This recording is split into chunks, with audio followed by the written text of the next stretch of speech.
Right, let me try to break this into different stakeholder pieces. Okay. Generally speaking, EU ETS makes shipping more expensive. It adds a cost, like a carbon tax, to transports going into Europe or within Europe.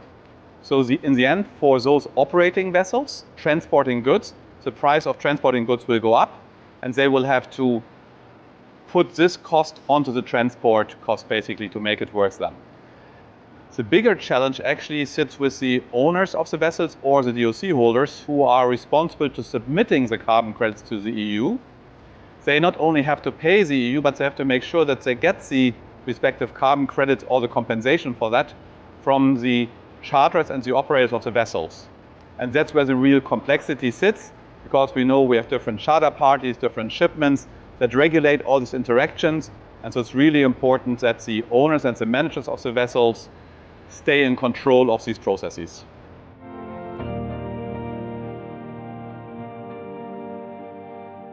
Well, we are basically focusing so far on supporting our European customers by providing them with a software solution that allows them to efficiently manage these processes and to manage the risk by being transparent about every step all along the way.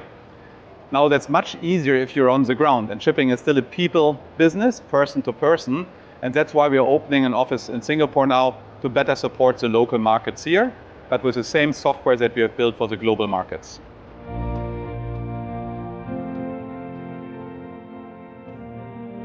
Now, that's a very broad question, so let's focus on best practice for ETS management. There are a couple of requirements that have to be in place in order to be able to efficiently manage the EU ETS regime. You have to have ETS clauses agreed in your charter parties. And we know that still today, probably 50% of all charter parties don't yet have agreed ETS clauses, but they're needed for managing the process. You need shipments that allocate the responsibility between the owner and the manager. You need MOHAs, so union registry accounts where to put the EUAs, and you need access to be able to buy EUAs if you need to buy them. So those are the formal requirements that you need to have in place. Most people are getting there over time.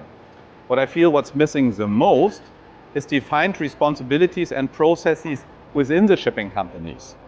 Who's in charge of the data flows?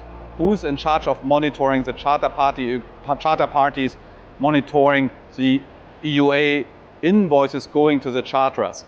The commercial chartering team, that needs to be clearly defined. And then who is in charge of actually checking whether the EUAs or the money have made it to the account? So defining clear responsibilities and processes in the companies would be my second recommendation. And then the third one is obviously, because this is going to be very, very complex over time, make sure you have a professional software solution available that helps you efficiently manage these processes rather than trying to do it with Excel or with paper.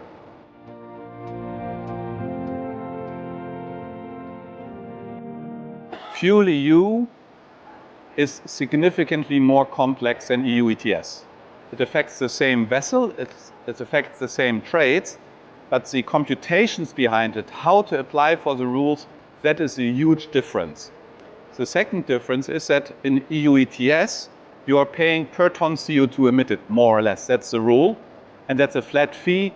Buy one EUA, currently you would pay 60-something euros for it, that's it. FuelEU is a penalty system. It defines a maximum emission level for the energy consumed on board. And if you go above that, you pay penalties around 2,400 euros per ton of VLSFO equivalent. So if you're below the threshold, everything is good, but if you go above it, it becomes very expensive. So those are some of the major differences, besides some computational complexities.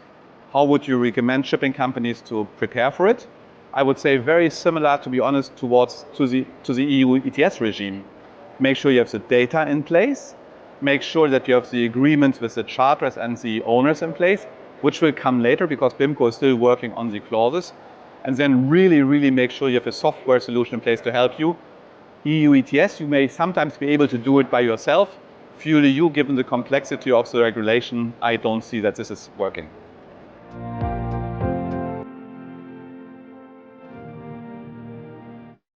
Now, I can start with the last question. Ideally, we all know the ideal scenario would be that we have a globally consistent scheme to manage emissions. Is it something like EU ETS, something like FuelEU, a combination, whatever, just something that's globally consistent? Now to the question, am I satisfied with MEPC 81?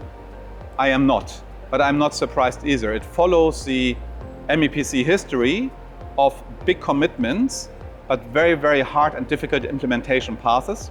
And I just currently are struggling with the idea of how IMO wants to implement a global scheme, given that we start to have regional schemes where the local governments already benefit, right? So today, if we talk about Greece, Greece will be roughly allocating or being allocated 1 billion euros revenues from the ETS regime. Why should the Greek government give that up for a global scheme? Very unlikely to happen. Unless the global scheme exactly copies EU ETS and FuelEU, because they're just so far ahead. So my recommendation to the IMO would be, don't try to invent something completely new. I don't think it will work, but try to stay very close and integrate with the European regulation, which currently is the furthest ahead.